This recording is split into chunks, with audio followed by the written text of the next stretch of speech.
अरे आओ आओ। सफर कैसा रहा? सफर बहुत अच्छा रहा मम्मी जी। अरे यहाँ तक पहुँचने में कोई दिक्कत तो नहीं हुई ना? अरे नहीं नहीं मम्मी जी, कोई दिक्कत नहीं हुई। अच्छा, जाओ तुम कमरे में आराम करो। बहुत थक गए होगे तुम दोनों। मैं चाय नाश्ते का इंतजाम करती हूँ। कमरे में पहुंचने के बाद शालिनी अपने पति से कहती है, ओफोल, कितनी गर्मी है यहाँ। सच में पता नहीं इंडिया में लोग इतनी गर्मी में रहते कैसे हैं। अरे अरे शालिनी, तुम चिंता मत करो, कुछ दिनों में तुम्हें भी यहाँ रहने की आदत पड़ जाएगी। फिर अगले दिन सुबह सुबह कौशल्या अपनी बहू शालिनी से कहती है, अरे बहू, मैं और तेरे बाबूजी आज तेरे हाथों का नाश्ता करेंगे। चल जा रसोई में और कुछ बढ़िया सा बना कर ले आ। तभी शालिनी मुंह बनाते हुए कहती है, अरे बाजी, अपने घर में कोई नौकर नहीं है क्या काम करने वाला? फिर कौशल्या मुस्कुराते हुए जवाब देती है, अरे बहू, इतना छोटा सा तो परिवार है हमारा, और भला इसमें नौकर की क्या जरूरत। अब क्या बताऊं बाजी, मुझे खाना बनाने की तो आदत ही नहीं है। हम लंदन में तो रेस्टोरेंट से ही खाना मंगाते थे। अच्छा, फिर तो कोई बात नहीं, मैं ही जाकर नाश्ता बना लेती हूँ। अब इतना कहकर कौशल्या रसोई की तरफ चली जाती है। तभी राजीव के पिताजी कौशल्या से कहते हैं, अरे भाग्यवान, ये क्या, आज तो हम अपनी बहू के हाथ का खाना खाने वाले थे, फिर तुम क्यों नाश्ता बना रही हो? अब कौशल्या अपने पति मनोहर को समझाते हुए कहती है, देखिए जी, हमारी बहू लंदन से आई है तो उसे घर के काम करने की आदत नहीं है, और वैसे भी इस घर का सारा कामकाज अभी तक तो मैं ही करती चली आई हूँ, तो आगे भी मैं ही कर लूँगी। बस मेरी बहू खुश रहे और मुझे कुछ नहीं चाहिए। वाह, मान गए कौशल्या तुम्हें, सास हो तो तुम्हारे जैसी। अच्छा चलो, अब जल्दी से मुझे नाश्ता दो, बहुत भूख लगी है। हाँ हाँ, अभी देती हूँ जी। इसी तरह कुछ दिन बीत जाते हैं। फिर एक दिन सुबह सुबह कौशल्या अपनी बहू और बेटे को उठाने के लिए उसके कमरे में जाती है। अरे उठो, सुबह हो गई। अरे बहू, जल्दी से नहा धोकर तैयार हो जा, हमें मंदिर जाना है। अब सासू माँ की बात सुनकर शालिनी अपनी सासू माँ से कहती है, अरे बाजी, आज तो संडे है, इतनी सुबह सुबह मैं कहीं नहीं जाने वाली। मैं तो अपने कमरे में आराम करूंगी। हाँ, आपको जहाँ जाना है जाइए, मैं नहीं जा रही। तभी राजीव कहता है, अरे शालिनी, तुम्हें माँ के साथ मंदिर जाना चाहिए। देखिए, मुझे क्या करना है क्या नहीं, आप मुझे मत बताया कीजिए। मुझे फिजूल में अपना समय बर्बाद नहीं करना। अब आप जाइए, और बाजी, अब मुझे आराम करना है। तभी कौशल्या कहती है, अरे राजीव बेटा, बहू नहीं जाना चाहती तो रहने दे, क्या उस पे जोर दे रहा है। अच्छा ठीक है, तुम दोनों आराम करो, मैं मंदिर जा रही हूँ। अच्छा, तुम दोनों का नाश्ता किचन में रखा है।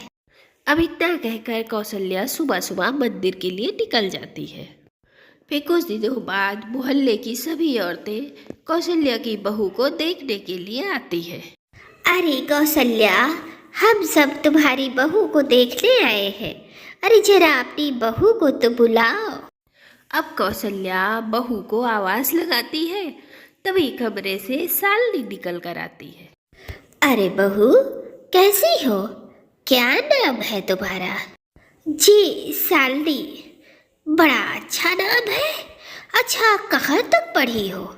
जी मैं ग्रेजुएट हूँ। अच्छा बहू, खाने में क्या क्या बना लेती हो? अब औरतों के इस तरह के सवाल सुनकर शालिनी को बहुत गुस्सा आ जाता है और वह चिढ़कर कहती है, अरे आप लोग मेरा इंटरव्यू लेने आई हो क्या? मैंने कोई जुर्म किया है या गुनाह किया है जो आप मीडिया वालों की तरह सवाल पे सवाल किए जा रही है? कितना पढ़ी लिखी हो, नाम क्या है? खाना बनाना जानती हो कि नहीं? आप इंडिया वाली औरतों के पास और कोई काम नहीं है, बस दुनिया भर का प्रपंच। माँ जी, आप करिए इन लोगों से बात, मैं चली अपने कमरे में। अब सालनी के वहाँ से हटते ही पुष्पा कहती है, अरे कौशल्या, तेरी बहू तो बहुत ही नक चढ़ी है।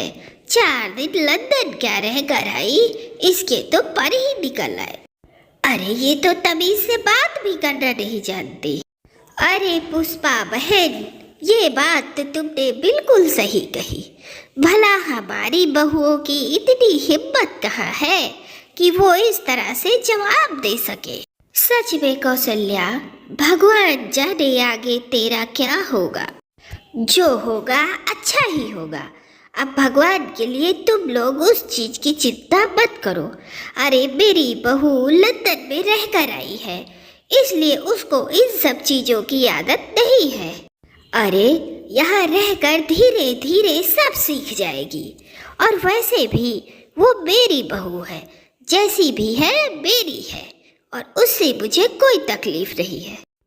कमला सोफे से उठते हुए कहती है, अब जैसी तुम्हारी मर्जी कौशल्या बहन। अच्छा, अब हम लोगों को चलना चाहिए, चलो। इतना कहकर मोहल्ले की सारी औरतें वहाँ से चली जाती हैं। अब उनके जाते ही कौशल्या कहती है, बड़ी आई है मेरी बहू को जज करने वाली। अरे मैं सबको जानती हूँ और सबकी बहू को भी जानती हूँ। बड़ी आई है। अरे ये सब मेरी बहू को देखने नहीं, बल्कि हम सास बहू के बीच में झगड़ा लगाने आई थी। अब इस तरह कौशल्या का अपनी बहू के लिए प्रेम दिन प्रतिदिन बढ़ता ही जा रहा था। फिर एक दिन, कैसी है सौम्या? बड़े दिनों के बाद तुझको मेरी याद आई है? अरे ऐसी कोई बात नहीं है, मैंने तो बस तुझे ये बताने के लिए फ़ोन किया है कि अपने शहर में एक बहुत ही बड़ा फैशन डिजाइनिंग इंस्टीट्यूट खुला है। मैं उसमें एडमिशन लेने जा रही हूँ, क्या तू भी एडमिशन लेगी?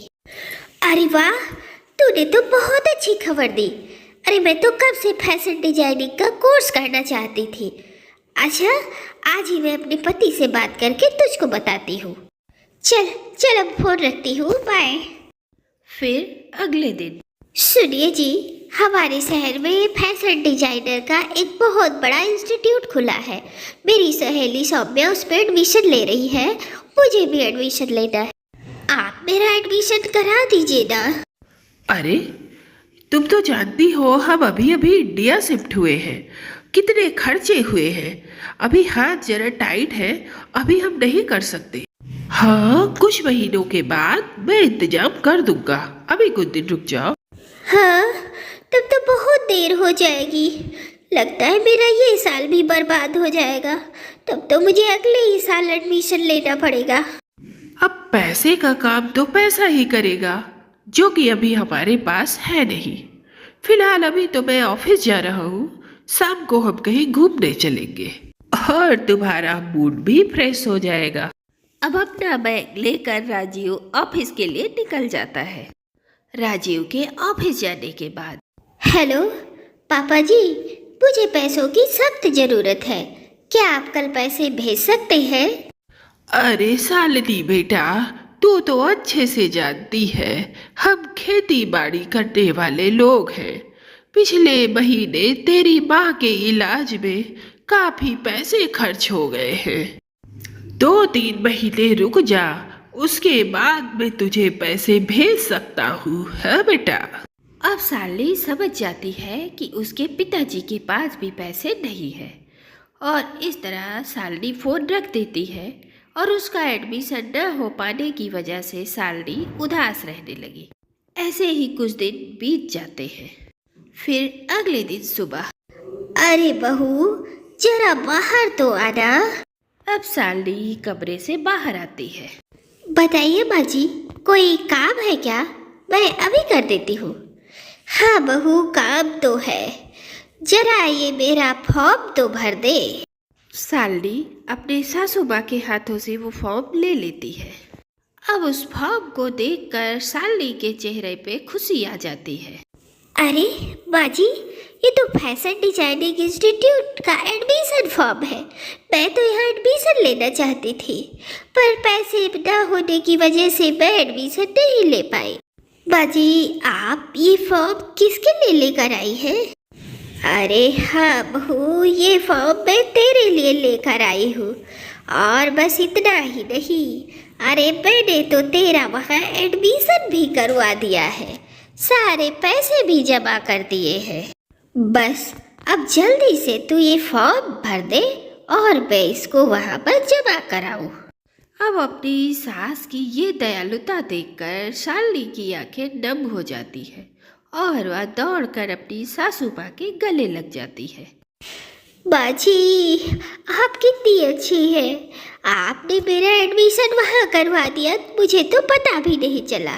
बाजी, मैं बहुत दिनों से यही चाह रही थी कि मैं फैशन डिजाइनिंग का कोर्स करूँ, और उस दिन मेरी सहेली का फ़ोन आया तो उसने कहा कि एडमिशन हो रहे हैं, पर पैसे न होने की वजह से मैं नहीं ले पाई बाजी। पर आज आपने मुझे बहुत खुश कर दिया बाजी। अच्छा, चल चल, ठीक है, तू अच्छे से कोर्स करना। हाँ जी बाजी। अरे बहू, मेरे होते हुए तुझे किसी चीज़ की चिंता करने की ज़रूरत नहीं है। अरे मैं तेरी सास नहीं, तेरी माँ हूँ, पगली माँ। और एक बेटी की चिंता माँ नहीं करेगी तो कौन करेगा?